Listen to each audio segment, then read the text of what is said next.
Après la collection « Alerte », le triptyque humaniste existentiel. Qui comprend son fascicule de présentation. Son livre 1, Le dernier regard en 2 tomes. Son livre 2, Les fictions de la science en 2 tomes. Son livre 3, L'insouciance de la conscience en 2 tomes. Son fascicule d'expertise.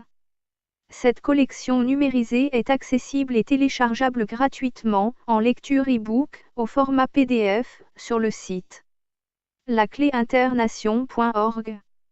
Elle est également confectionnée en livre broché et accessible chez Amazon, au coût de fabrication et d'expédition, sans droit d'auteur ni d'éditeur. Livre français, Philippe Vaisseau. Au format A4 et aussi en collection luxe tout en couleur. À un tarif promotionnel, actuellement, au quart du tarif en librairie. Et également la seconde collection. Les populations esclaves. Son livre 1, Économie. Son livre 2, Entité. Son livre 3, Science. Son livre 4, Social. Son livre 5, Spiritualité. Cette collection numérisée est accessible et téléchargeable gratuitement, en lecture e-book, au format PDF, sur le site lacléinternation.org. Elle est également confectionnée en livre broché et accessible chez Amazon, au coût de fabrication et d'expédition, sans droit d'auteur ni d'éditeur. Livre français, Philippe Vaisseau. Au format A4 ou en livre de poche. À un tarif promotionnel, actuellement, au quart du tarif en librairie. Nous vous proposons maintenant le dernier ouvrage, Humanoïde du même auteur-éditeur. Vous pensez tout savoir sur le fonctionnement de la société humaine? Vous allez avoir des surprises. Vous voulez connaître comment la société humaine est organisée. Pourquoi elle est organisée de cette manière? Par qui elle est organisée? Pour qui elle est organisée? Quelles sont les finalités d'une telle organisation? Les réponses à toutes vos questions se trouvent dans ce dernier ouvrage. Humanoïde. Chapitre 29. Des stratégies inquiétantes. La valeur des témoignages. Le témoignage humain est souvent considéré comme aléatoire et c'est tout à fait justifié. Dans le déroulement de la vie au quotidien de chacun, cela n'a pas généralement de réelles incidences. C'est plus compliqué à appréhender lorsqu'il doit y avoir une suite à donner à un témoignage. En matière judiciaire, la valeur d'un témoignage, alors prise en considération, revêtira à l'évidence une très grande importance. Quelle fiabilité est-il possible d'accorder à un témoignage? Cela va beaucoup dépendre des circonstances dans le recueil de ce témoignage. Chaque individu est extrêmement complexe. Sa personnalité dépend d'un grand nombre d'éléments. Son témoignage va justement être tributaire de tous ses acquis.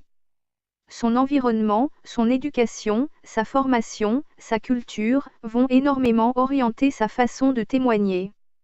Son état physique et psychologique, son niveau de santé, d'éventuelles adductions, et même son intimité vont interférer sur sa façon de témoigner. Ses facultés de mémorisation et de compréhension d'un événement particulier devront pourtant être appréhendées. Un enquêteur, chargé de recueillir des informations, devra tenir compte de nombreux paramètres afin de crédibiliser la valeur d'un témoignage. Il doit d'abord s'affranchir de toute prérogative personnelle par rapport à un témoin. Cependant, rien ne doit être improvisé. Dans un cas, par exemple, d'audition d'une personne ayant été confrontée à une rencontre rapprochée avec un objet céleste volumineux, dont l'origine lui est totalement inconnue, l'entretien devra être très conceptuel. Des règles, très précises, dans l'organisation d'un entretien cognitif, devront être respectées. Il conviendra de préparer le témoin, de le mettre en confiance, d'être particulièrement courtois, souriant et calme. De l'écouter sans l'interrompre, de lui être reconnaissant pour sa volonté de témoigner. Pour recueillir des informations, les plus fiables possibles. Il conviendra de réaliser un entretien sur le site de l'épisode vécu. Lorsqu'une personne est seule à détenir des éléments d'information, pouvant être prépondérants, il convient, pour l'enquêteur, de se montrer particulièrement humble et rassurant.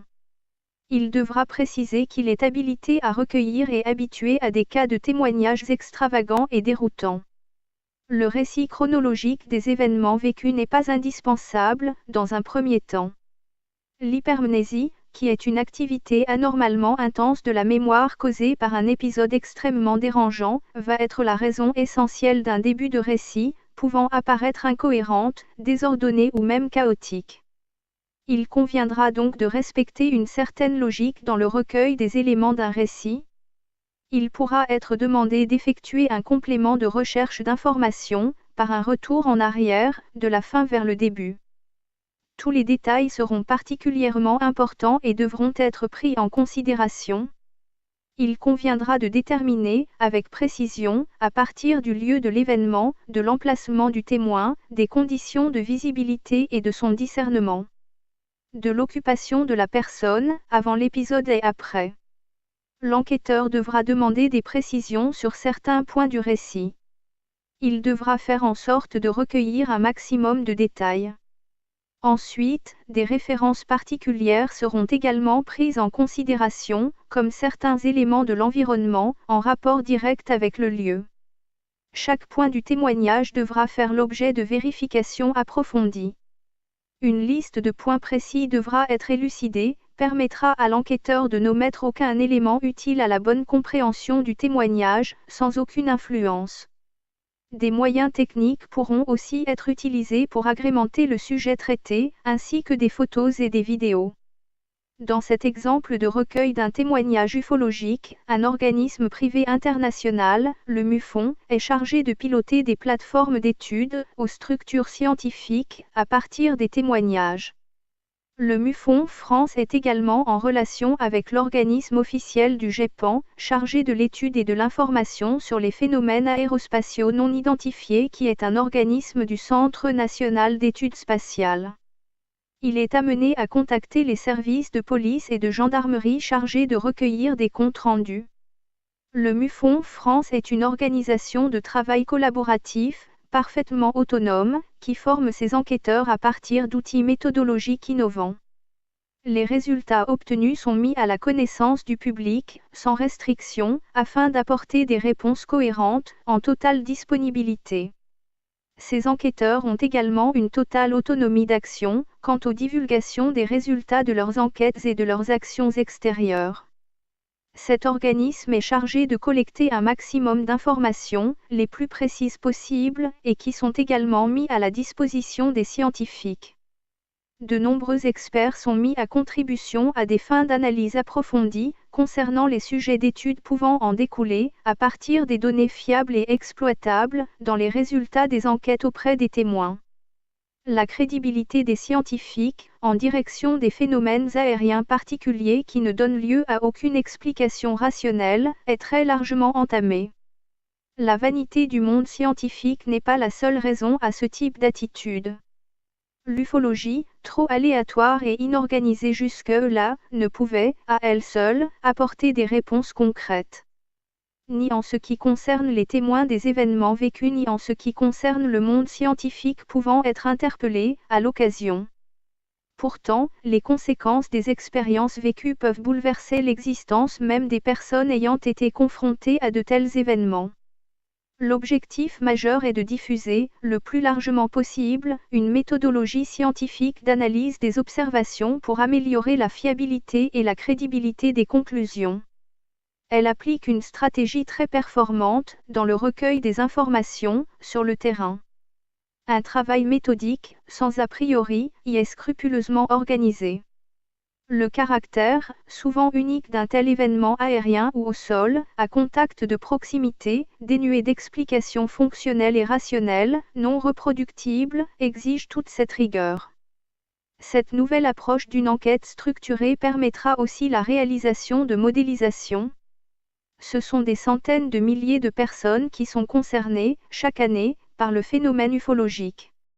Un message déconcertant. Il s'adresse à tous les habitants de la planète.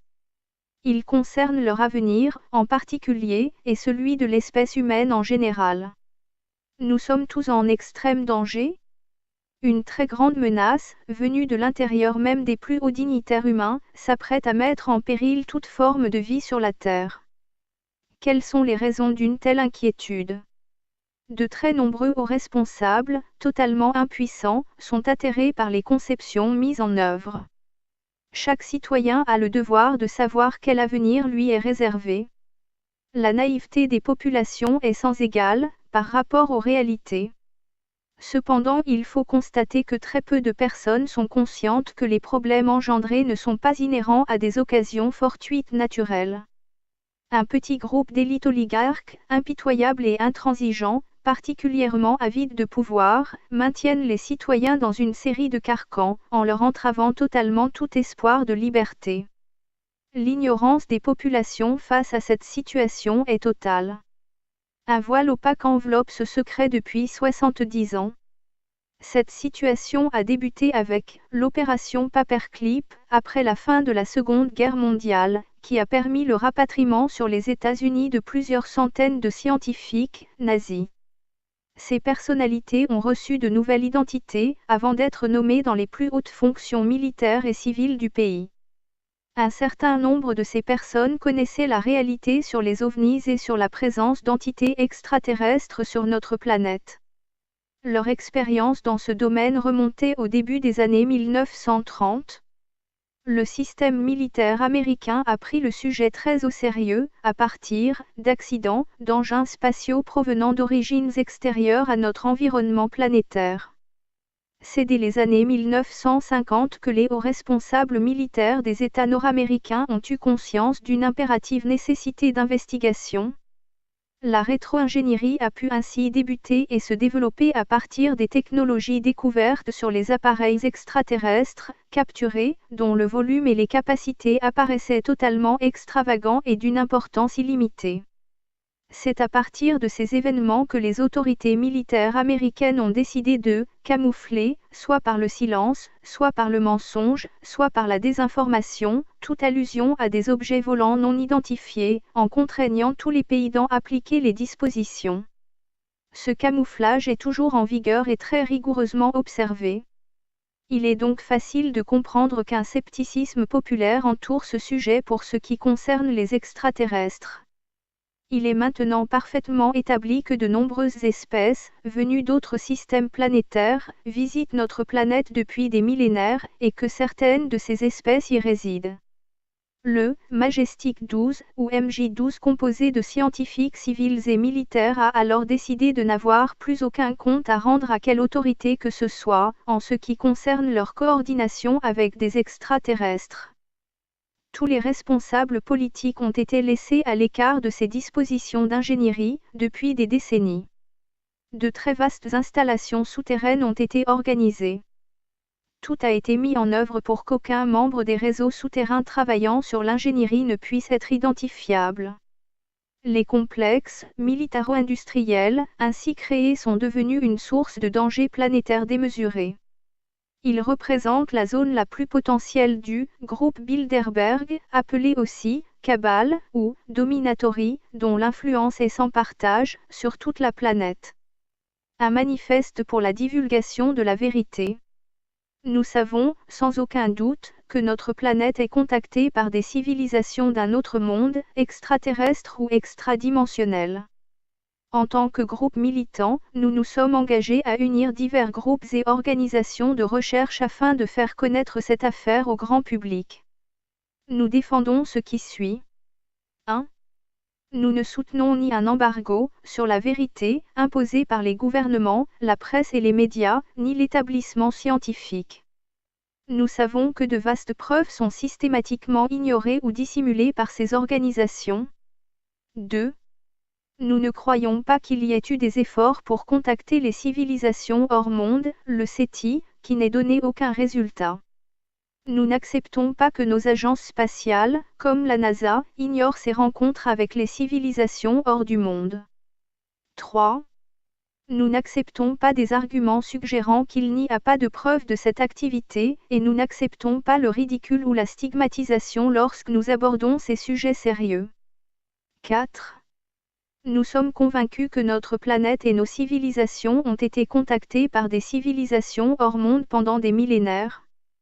Nous acceptons l'hypothèse extraterrestre comme étant valable dans de nombreux cas et lorsque nous prenons en considération les explications terrestres, nous ne privilégions pas uniquement les hypothèses terrestres.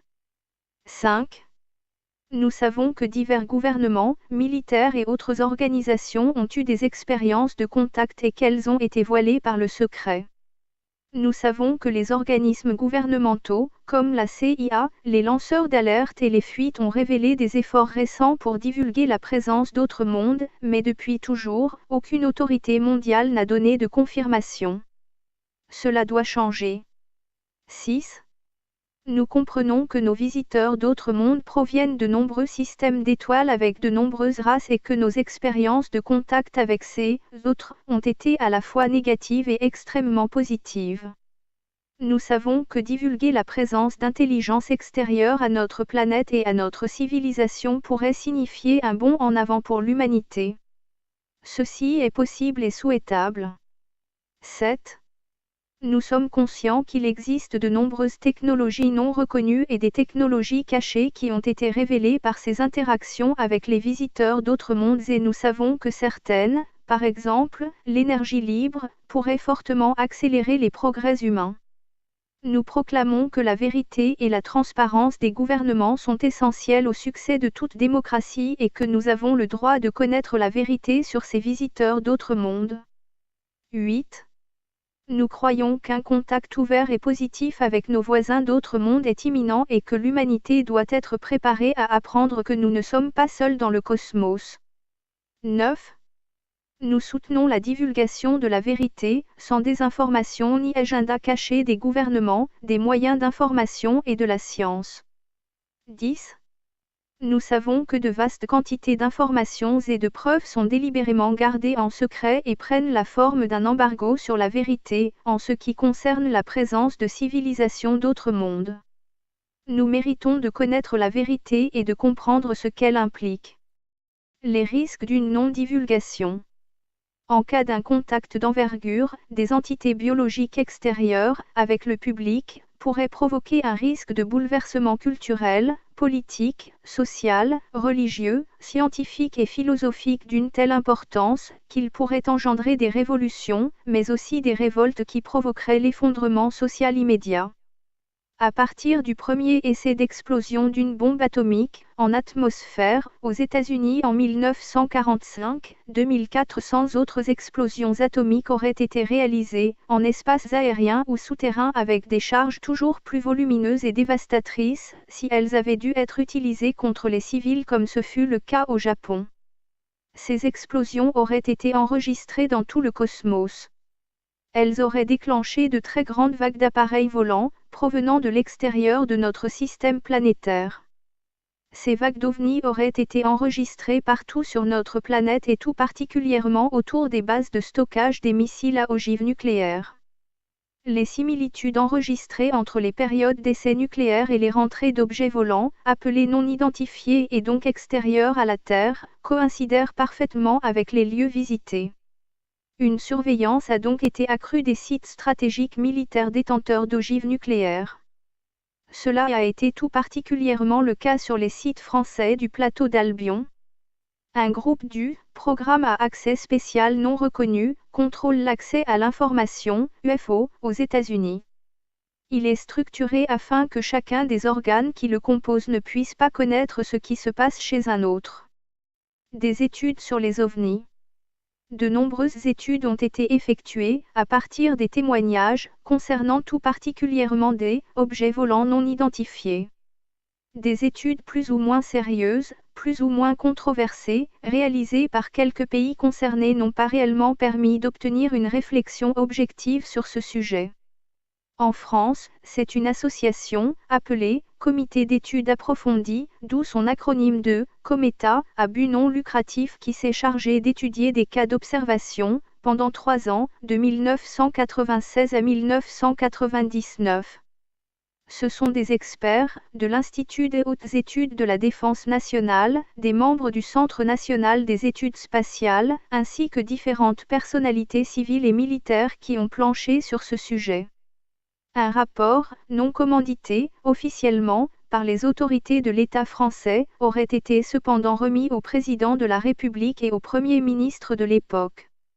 Le grand intérêt de cette organisation a résidé dans la structure des opérants. Les domaines concernés sont très divers et ont exigé la coopération de personnes à très fort taux de compétences issues du génie civil et militaire. Ce rapport a conclu sur l'évidence d'une existence d'objets volants, totalement inconnus, aux prouesses techniques incompréhensibles pour nos compétences actuelles, dont l'hypothèse d'une origine extraterrestre apparaît comme la plus probable et la plus probante. Il est aussi précisé que le résultat de cette étude implique une autre approche du phénomène OVNI en ce qui concerne les cas civils et militaires.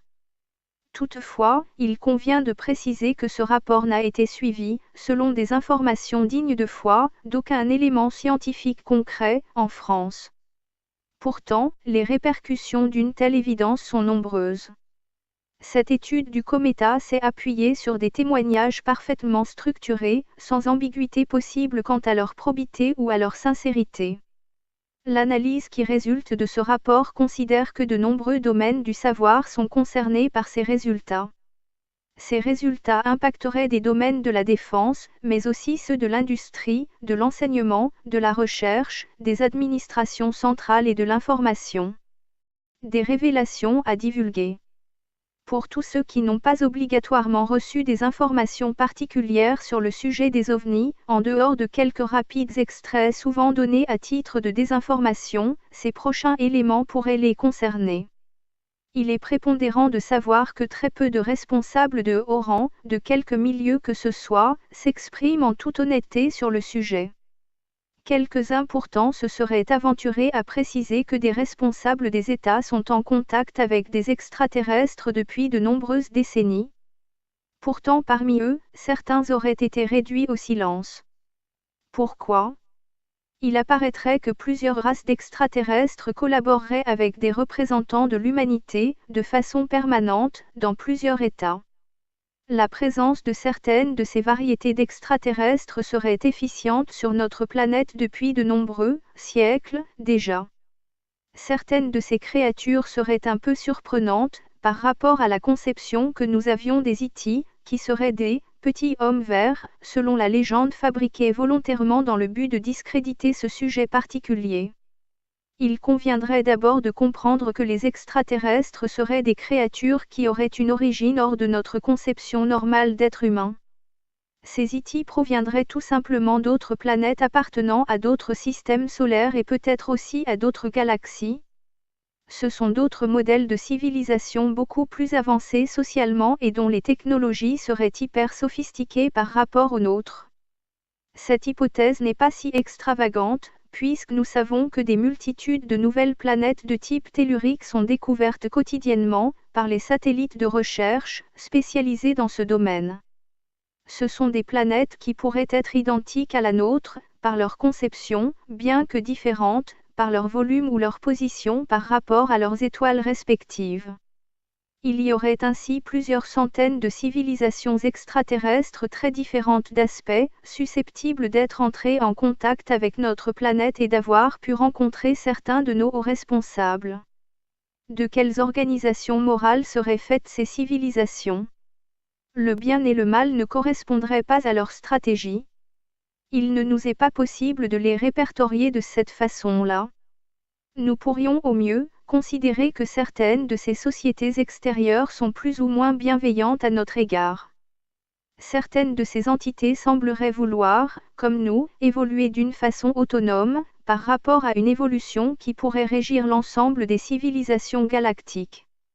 Il apparaît donc totalement aberrant que les responsables des États continuent à feindre l'ignorance de ces réalités, de leur présence et de la contribution de certains d'entre eux avec nos chercheurs. Il est encore bien plus regrettable que tout soit mis en œuvre pour cacher la vérité et qu'ils aillent jusqu'à maquiller les témoignages et les falsifier. Pourquoi serait-il donc si important de ne pas révéler la vérité aux populations ? Serait-il admissible que seul, ce que le cerveau de chacun peut concevoir, a le droit d'être cité et tout le reste ne devrait pas l'être? Cela reviendrait à considérer qu'une majorité de la population doit absolument rester à son stade moyenâgeux actuel de compréhension. La solution qui permettrait de sortir de ce dilemme consisterait tout simplement à nous informer sur la problématique qui est posée, à travers la réalité de civilisations extérieures à notre planète. Il est primordial de pouvoir se faire une opinion, non pas à partir des mensonges permanents des dirigeants, relayés par les moyens de l'information officielle, mais à partir de tous les moyens de recherche utilisables en dehors des doctrines de croyance qui nous sont imposées. La réalisation des bombes atomiques capables de tuer des centaines de milliers de personnes ne semble pourtant avoir perturbé aucune conscience humaine au niveau des peuples, mis à part évidemment, les victimes japonaises de ces atrocités. Les opinions publiques, lorsqu'elles sont correctement informées, comprennent parfaitement les explications, même quand elles sont tendancieuses et arbitraires, comme dans le cas des guerres. L'opinion réelle, sur un sujet sociétal, ne peut résulter que d'une étude approfondie, quel que soit le sujet abordé. L'avancée mentale de l'humain ne peut passer que par une ouverture globale de son esprit et de sa pensée. Que certaines informations doivent être tenues secrètes, se conçoivent aisément s'il s'agit de la sécurité des peuples. Cependant, lorsqu'il en va de l'avenir de l'humanité, cacher la vérité devient réellement beaucoup plus problématique. Certains films, dits de science-fiction, seraient-ils, peut-être justement réalisés, pour un éveil progressif des masses de population, mises en face de réalités particulières? Les IT auraient-ils différents plans d'organisation à notre égard? Certains sembleraient-ils vouloir contrôler notre planète pendant que d'autres apparaîtraient en parfaits manipulateurs, cherchant à modifier la conscience humaine? Y en aurait-il qui chercheraient à nous maintenir dans un état de sous-développement? D'autres groupes, à l'évidence, chercheraient à nous faire partager leur savoir ou, pour le moins, à nous faire connaître ce qui leur semblerait nous être indispensable. La NASA aurait précisé, à partir de ses propres statistiques, qu'au moins 1% des systèmes planétaires dispersés à travers l'univers posséderaient au moins une planète identique à notre planète avec de la vie élaborée. Le résultat en serait une quantité identique à 100 milliards de planètes Terre. Selon ce principe de base, notre galaxie contiendrait, à elle seule, au moins 100 000 civilisations évoluées et suffisamment développées pour pouvoir se mouvoir à travers le cosmos. De nombreuses théories, concernant notre compréhension sur l'organisation de l'univers seront certainement à revoir. Il convient de prendre en considération que notre univers ne serait pas aussi simple que ce qu'on l'avait imaginé jusque-là. Nos conceptions, nos théories et nos modèles devront vraisemblablement être corrigés. En dehors de l'univers physique, il pourrait y avoir un autre univers qui serait celui de la conscience. Bien qu'explicitement détaché de notre conception physique, il pourrait être en parallèle et implicitement rattaché au domaine physique. Se pourrait-il qu'une vie puisse se réaliser dans une autre dimension que celle du domaine physique sans que pour autant, elle puisse être identifiée explicitement par notre domaine physique? Bien des éléments de l'univers ou des univers nous échappent encore. Se pourrait-il qu'une organisation régisse tous ces éléments des vies diversifiées? Y aurait-il une civilisation supérieure chargée de gérer les différentes vies du cosmos? Serait-elle aussi chargée de respecter les évolutions de chaque planète? Chaque planète pourrait-elle conserver son libre arbitre et son propre destin? Sauf, peut-être lorsqu'il serait considéré, par cette organisation suprême, que les formes de vie seraient mises en danger par les agissements d'une quelconque entité dominante et d'une autre origine sur cette planète. Toutes les collections. Alerte, le triptyque humaniste existentiel. Et les populations esclaves sont téléchargeables gratuitement, au format PDF, en lecture e-book sur le site internet lacléinternation.org. Ces deux collections, également accessibles en livre broché. Au format A4, en collection luxe, tout en couleur, et en livre de poche, sont en vente chez Amazon, livre français, Philippe Vaisseau. À un tarif promotionnel, actuellement, au quart du tarif en librairie. Vous pouvez aussi cliquer sur le logo « Livre Amazon » dans la page d'accueil de notre site internet. lacléinternation.org. Ce dernier ouvrage, humanoïde, est accessible dans les mêmes conditions. La totalité des deux collections ainsi que ce dernier ouvrage, humanoïde, sont en conférence vidéophonique sur YouTube et répartis par chapitre.